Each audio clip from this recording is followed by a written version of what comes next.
喺坦洲真係有好多嘅美食，往往收埋喺啲深巷仔入邊，好似呢一間豆腐花咁樣。佢係夜晚先開工嘅，賣嘅價錢最貴都係25蚊就係個釘鵝啦，其他啲都係幾蚊幾蚊、10蚊10蚊嘅啫。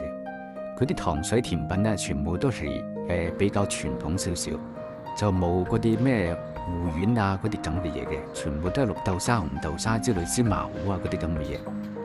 佢夜晚黑做嘅腸粉呢，就同出邊日頭嗰啲係有啲唔同嘅，佢嘅口感特別滑，加上佢呢，就個醬汁係自己調製嘅。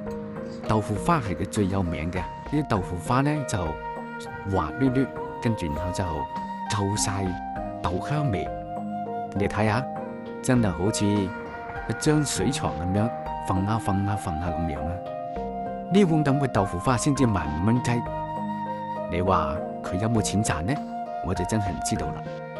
不過喺呢碗豆腐花入邊，真係食得出佢哋係用心機去做啦，就唔會好似一啲機械嘅嘢整出嚟咁樣死板板、實崩崩咁樣啦。同埋佢啲腸粉呢，真係非常之滑溜，真係值得大家去試下嘅。好，今集介紹到呢度，下次再有好嘢同大家分享，多謝各位。